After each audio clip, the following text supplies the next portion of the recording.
नमस्कार दोस्तों, target with PS Parihar channel में आपका स्वागत है। सुबह की इस वीडियो में ऐसी सूचनाएं होती हैं जो विभिन्न समाचार पत्रों पर छापी हुई होती हैं और विद्यार्थियों के लिए आवश्यक होती हैं। तो आइए शुरू करते हैं और देख लेते हैं कि आज के समाचार पत्रों में ऐसी कौन कौन सी सूचनाएं हैं। सबसे पहले बात कर लेते हैं 69,000 शिक्षक भर्ती की। 69,000 शिक्षक भर्ती की सुनवाई पूरी हो गई है और रिटर्न सबमिशन दाखिल करना है। कुछ टीमों ने रिटर्न सबमिशन दाखिल कर दिया है और कुछ टीमें ऐसी हैं जो अपना आज रिटर्न सबमिशन दाखिल कर देंगी। इस समय सोशल मीडिया पर सबसे ज़्यादा चर्चा है कि जो कट ऑफ का निर्णय आएगा वो किसके पक्ष में आएगा, पासिंग मार्क का जो निर्णय आएगा वो किसके पक्ष में आएगा। सभी टीमों का अपना अपना दावा है। जहां पर बीए टीम चाहती है कि जो ऑर्डर आएगा वो 60-65 पे आएगा और भारांक जो शिक्षा मित्रों का है वो भी कम होगा, उसकी भी बातें इसमें रखी गई हैं। वहीं पर बीटीसी की टीम है जो समझती है कि हो सकता है कि इस बार उनको प्राथमिकता दी जाए और बीएड के जो अभ्यर्थी है उनको बाहर कर दिया जाए या सेकेंड वरीयता में उनको रखा जाए। शिक्षा मित्र इस बार पूरी तरीके से आशान्वित हैं कि इस बार जो निर्णय आएगा वो उनके पक्ष में ही आएगा, 40-45 पर आएगा। हालांकि इसके बाद में भी इस भर्ती में बहुत सारे पेच है। सुप्रीम कोर्ट का ऑर्डर आ जाएगा, उसके बाद में उत्तर कुंज विवाद है, उसकी भी सुनवाई होनी है। उसके बाद में एमआरसी वाला मामला है। राष्ट्रीय पिछड़ा वर्ग आयोग ने भी उस भर्ती पर रोक लगा दी है और अभी भी इस भर्ती में बहुत सारे अवरोधक हैं। लेकिन अगर बात करें कि सुप्रीम कोर्ट का ऑर्डर है वो कब तक आएगा, तो अगस्त के महीने में 10 से 15 अगस्त के बीच में इसका जो ऑर्डर है वो सुनाया जा सकता है। इसके बाद में अगली सूचना है कि आज जारी होंगे बीएड के प्रवेश पत्र। बीएड की जो परीक्षा है वो 9 अगस्त को हो पाए या ना हो पाए, आज इसके एडमिट कार्ड जारी हो सकते हैं। कोरोना के काल में, संक्रमण के काल में इस समय ये एक बड़ी परीक्षा होने जा रही है। देखने वाली बात होगी कि आखिरकार ये परीक्षा कैसे होती है। इसके बाद में अगली सूचना है कि उत्तर प्रदेश में लैब टेक्नीशियन की होगी बम्पर भर्ती। ये देखिए यहाँ पर लिखा हुआ 750 लैब टेक्नीशियन की होगी बम्पर भर्ती।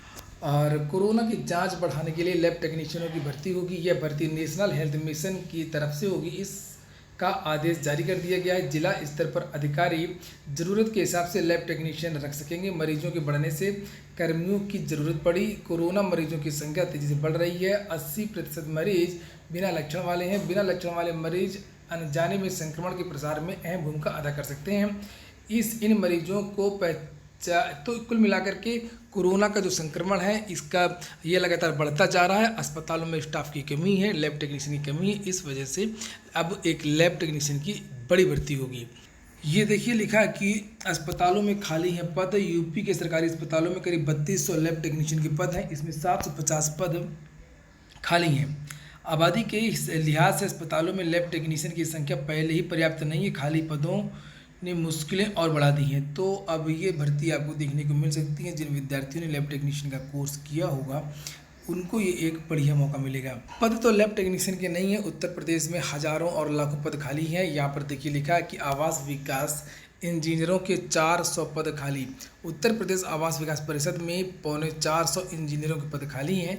लंबे समय से इन पदों पर भर्ती नहीं हो रही है। आउटसोर्सिंग से कुछ पद भरने के लिए परिषद ने आवेदन तो मांग लिया, लेकिन अभी नियुक्ति नहीं हो पाई।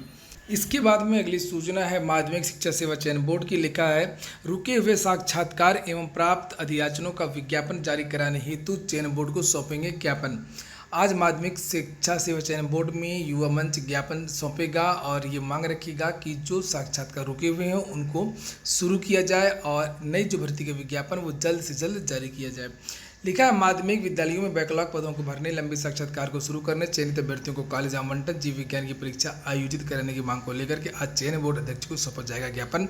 छात्रों से वार्ता करके उप सचिव नवल किशोर ने आश्वासन दिया था कि इन सभी मांगों को हल कराने के लिए 25 जुलाई तक बोर्ड की बैठक कर विचार किया जाएगा। लेकिन चयन बोर्ड अध्यक्ष ने अभी तक कोई बैठक नहीं की है और ना ही कोई कठोर कार्रवाई की गई, ना ही साक्षात्कार शुरू कराने का शेड्यूल जारी किया गया और ना ही विज्ञापन जारी किया गया, जिसको लेकर के प्रतियोगी छात्रों में काफ़ी आक्रोश है। उनका कहना है कि लोक सेवा आयोग ने साक्षात्कार शुरू कर दिया लेकिन चयन बोर्ड अध्यक्ष सिर्फ टाइम पास कर रहे हैं। छात्रों ने चयन बोर्ड व योगी सरकार को चेतावनी दी है, अगर कोई बहानेबाजी हुई तो इसके गंभीर परिणाम भुगतने पड़ेंगे। कोविड-19 के प्रकोप के इस दौर में दोबारा ज्ञापन देने को मजबूर करने का पूरा श्रेय चयन बोर्ड और सरकार को जाता है। यदि चयन बोर्ड अपने वादे पर खरा उतरता तो यह प्रक्रिया दोहराती ना।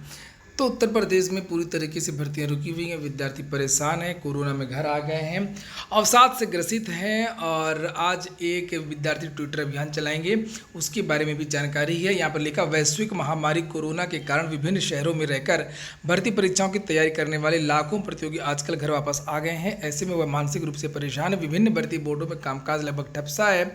कोई 69,000 शिक्षक भर्ती की ज्वाइनिंग का इंतजार कर रहा था, किसी का रिजल्ट बाकी था, किसी को मेडिकल डॉक्यूमेंट वेरिफिकेशन का इंतजार करना था। यूपी ट्रिपल एस की बात हो रही है। कोई सोच रहा था कि रेलवे एनटीपीसी की एग्जाम डेट आ जाए, तो कोई नई भर्ती यूपीएसआई लेखपाल समीक्षा अधिकारी का इंतजार कर रहा था, मगर कोरोना के चलते लॉकडाउन लग गया और ये सब चीज़ें रुक गई है। तय है कि कोरोना संकट कुछ समय तक चलेगा, अतः अब रुकी हुई चीज़ों को यथासंभव तरीके से शुरू किया जाना चाहिए, अन्यथा प्रतियोगी मानसिक रूप से परेशान हो जाएंगे। एक दो पत्रकारों तो कुछ पत्रकारों ने बात उठाई है, लेकिन ज़्यादातर मीडिया है वो रोजगार की बात नहीं उठाती है। उसके जो मुद्दे होते हैं नेशनल मीडिया के, वो मुद्दे अलग होते हैं। और सबसे बड़ी बात ये है कि मीडिया की ही गलती नहीं है, लोगों की भी गलती है। मीडिया वही दिखाती है जो लोग देखना चाहते हैं। लोग बेरोजगारी इत्यादि की जगह न्यूज़ मैं खुद बनाता हूँ तो लोग नहीं देखते हैं, और वही विद्यार्थी नहीं देखते हैं, ना शेयर करते हैं और ना ही लाइक करते हैं। तो मीडिया भी तो वही दिखाएगी जो आप देखेंगे। रवीश कुमार जी ने एक प्राइम टाइम शुरू किया था, बेरोजगारी पर रोज़ न्यूज़ दिखाते थे, और वो कहते हैं कि वो सबसे असफल सीरीज़ थी, नौकरी सीरीज़ जो उन्होंने चलाई थी, सबसे कम देखी गई है। जबकि प्रशंसा की जानी चाहिए और लोगों को देखना चाहिए कि क्या दुर्दशा है। और खैर, फिलहाल हम आज की बात करते हैं। विद्यार्थी एक सोमवार को 7 बजे एक व्यापक ट्विटर अभियान चलाने जा रहे हैं, सरकार को जागरूक करने के लिए, उसकी आंखें खोलने के लिए। जो हाल आरआरबी एनटीपीसी परीक्षाओं का हुआ है और जो हाल यूपी ट्रिपल एससी की परीक्षाओं का हुआ है, जो हाल प्रत्येक परीक्षा का हुआ है, प्रत्येक विद्यार्थी का इस सरकार ने किया है। लिखा है, हाय रे युवा बेरोजगार, ये एक टैगलाइन है। ये देखिए, इस हैशटैग के साथ में हाय_रे_युवा_बेरोजगार, तो इस तरीके से आपको लिखना है और ये शाम को 7 बजे से ट्रेंड करवाना है, पूरे इंडिया लेवल पे ट्रेंड होना चाहिए। ये देखिए, यहाँ पर लिखा कि आप सब लोग अपना ट्विटर अकाउंट बना लें और सोमवार यानी आज शाम 7 बजे इस हैशटैग को इंडिया में नंबर 1 ट्रेंड कराना है। इस अभियान में राज्य व केंद्र सभी तरह की परीक्षाओं के प्रतियोगी भाग ले सकते हैं। सबको कम से कम 50-50 ट्वीट करके इस अभियान में अपनी आहुति देनी होगी। तो करिए, इस बार सब लोग करिए, हर विद्यार्थी करे, जो पास है, जो फेल है, जो किसी भी भर्ती का, सब विद्यार्थी इस तरीके का जो ट्वीट है वो कर सकते हैं। हाय रे युवा बेरोजगार, इसको टैग करवाइए और इसमें टैग करिए बहुत सारे जो मीडिया कर्मी हैं उनके चैनल को टैग करिए, मुख्यमंत्री को टैग करिए, बोर्ड के अध्यक्ष को टैग करिए, प्रधानमंत्री को टैग करिए, गृह मंत्री को टैग करिए। अगली सूचना है, प्रयाग संगीत समिति की परीक्षा अगस्त में होंगी। प्रयाग संगीत समिति की वार्षिक परीक्षाओं पर भी इस बार कोरोना का असर है। समिति की ओर से विभिन्न विधाओं की परीक्षाएं मई में आयोजित होती थी, लेकिन लॉकडाउन के कारण इस बार समय से आयोजित नहीं हो सकी।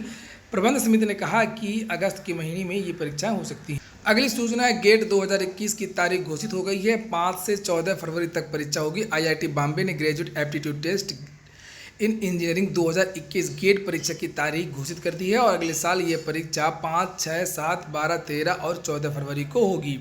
इसके बाद में एक और सूचना है, बड़े खेल की, बहुत बड़ा खेल हो गया है माध्यमिक विद्यालयों में। लेकिन बिना बताए कर डाली सैकड़ों की नियुक्ति, भर्ती में हुआ है भ्रष्टाचार। प्रदेश के 4300 से अधिक सहायता प्राप्त माध्यमिक विद्यालयों में प्रबंधकों और अफसरों की साठगांठ से शिक्षकों की नियुक्ति का मामला प्रकाश में आया है और इन स्कूलों में शिक्षकों के खाली पदों की सूचना प्रबंधकों से लेकर के जिला विद्यालय निरीक्षक उत्तर प्रदेश माध्यमिक शिक्षा सेवा चयन बोर्ड को भेजते हैं और फिर चयन बोर्ड लिखित परीक्षा एवं साक्षात्कार यानी टीजीटी पीजीटी की बात हो रही है, उस तरीके से भर्तियाँ होती हैं।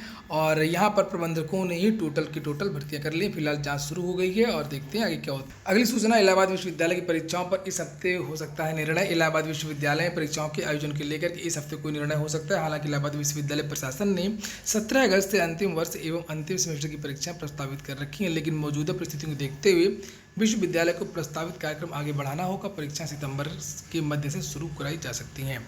अगली सूचना है, उत्तर प्रदेश लोक सेवा आयोग के लेकर यूपीपीएससी की परीक्षाओं की कोरोना काल में सीबीआई जांच भी हुई ठप। सीबीआई जांच तो पहले से ही ठप थी, ये तो कोरोना बहाना है, नहीं तो बाकी तो पुलिस रोज काम कर रही है। विकास दुबे जैसे लोगों को गिरा गिरा के मारा जा रहा है। लेकिन नीचे लिखा है, उत्तर प्रदेश लोक सेवा आयोग की परीक्षाओं व रिजल्टों की जाँच कर रही सीबीआई की कार्रवाई कोरोना काल में ठप है। फरवरी के बाद सीबीआई की टीम आयोग नहीं आई और न ही किसी को पूछताछ के लिए बुलाया। इधर जून में उत्तर प्रदेश न्यायिक सिविल सेवा परिषद 2013, आरओ 2013, सम्मिलित राज्य अवर अधीनस्थ सामान्य चयन 2013 और मेडिकल अफसर की एक सीधी भर्ती में पीई यानी प्राथमिक इंक्वायरी दर्ज करा करके मामला ठंडे बस्ती में डाल दिया है। इससे सीबीआई जांच के निर्णय की प्रतीक्षा कर रहे प्रतियोगियों में निराशा व्याप्त है। इतनी देर से मिलने अगर न्याय मिल भी जाता, कुछ हो भी जाता तो उसका कोई मतलब नहीं। विद्यार्थी छोड़ छाड़ के इलाहाबाद से जा चुके होंगे और उसका कोई मतलब नहीं रह जाता इसी जांच का। और लोग कितनी सारी विद्यार्थी बहुत सारी उम्मीद लगाते हैं कि एसटीएफ जांच ना करे, ये जांच ना करे, सीबीआई जांच करवाई जाए। और सीबीआई जांच भी होती है तो इस तरीके से होती है कि कोई मतलब नहीं है। और फिलहाल विद्यार्थियों में घोर निराशा है सीबीआई जांच को लेकर के। कोई कुछ बोल नहीं रहा है क्योंकि ज़्यादातर लोग भक्त टाइप के हैं। और नीचे लिखा है, योगी सरकार ने 20 जुलाई 2017 को उत्तर प्रदेश लोक सेवा आयोग की परीक्षाओं की जांच सीबीआई को सौंप दिया था। सीबीआई को 2012 से 2017 तक की सभी परीक्षाओं व जारी हुए रिजल्टों की जांच करनी है। इनकी संख्या लगभग 550 है। और लेकिन मई 2018 में अज्ञात के नाम एफआईआर दर्ज करने के बाद जांच सुस्त होती चली गई। लगभग 36 महीने की जांच में सीबीआई किसी नतीजे पर नहीं पहुंची है। कार्रवाई के नाम पर मात्र 1 एफआईआर और 5 परीक्षाओं में पीई यानी प्राइमरी इंक्वायरी ही दर्ज कराई जा सकी है। यहाँ पर लिखा है, सीबीआई की जांच समयबद्ध कराने के लिए इलाहाबाद हाईकोर्ट में याचिका दाखिल कराने के लिए प्रतियोगी छात्र संघर्ष समिति के प्रवक्ता अवनीश पांडे मौजूदा स्थिति से काफ़ी आहत हैं। कहते हैं कि प्रदेश सरकार की जिम्मेदारी है कि वह सीबीआई की जांच समयबद्ध कराए, लेकिन ऐसा नहीं किया जा रहा है। यानी कि विद्यार्थी पहली बात तो एक आंदोलन करें, एक धरना प्रदर्शन करें कि सीबीआई जांच हो। और जब सीबीआई जांच शुरू हो जाए तो विद्यार्थी फिर से एक प्रदर्शन करें कि कम से कम सीबीआई जांच जल्दी जांच करे, अच्छी तरीके से जांच करें। कहाँ तक विद्यार्थी धरना प्रदर्शन करें कि पढ़ाई करें। नीचे लिखा है, इससे जांच की प्रक्रिया काफ़ी लंबी खींच रही है। मौजूदा स्थिति को देखते हुए आने वाले कई सालों में कोई निष्कर्ष निकलता नजर नहीं आ रहा है। कहा कि सीबीआई की सुस्ती का दुष्परिणाम है, प्रदेश की भाजपा सरकार को आने वाले चुनाव में भुगतना पड़ेगा। तो भाजपा सरकार की पूरी कमी है। केंद्र में भी भाजपा की सरकार है, उत्तर प्रदेश में भाजपा सरकार है। दिखावटीपन के लिए, केवल दिखावे के लिए इन्होंने सीबीआई जांच करवाई और भ्रष्टाचार का मुद्दा बनाया था उत्तर प्रदेश लोक सेवा आयोग में। कुल मिलाकर के कहा जाएगा कि कितना भी भ्रष्टाचार हुआ हो, लेकिन भाजपा ने जो मुद्दा बनाया वो फर्जी मुद्दा था। इसके बाद में एक और सोचना है कि कल विद्यार्थी, आरक्षित वर्ग के जो विद्यार्थी है वो दिल्ली में जुट रहे हैं। सभी विद्यार्थी 28 जुलाई को, देखिए लिखा हुआ है, दिल्ली चलो 28 जुलाई युवा हल्ला बोल। इन विद्यार्थियों का आरोप है कि 69,000 शिक्षक भर्ती में एमआरसी को लेकर के गलत तरीके से आरक्षण दिया गया है और सरकार की आरक्षण के मामले में राय ही गलत है और नीति ही गलत है। तो ठीक है दोस्तों, ये हो गया आज का वीडियो अगर आपको अच्छा लगा हो तो लाइक कर दें। जिन मित्रों ने चैनल को सब्सक्राइब ना किया हो सब्सक्राइब कर लें। पूरा वीडियो सुनने के लिए बहुत बहुत धन्यवाद।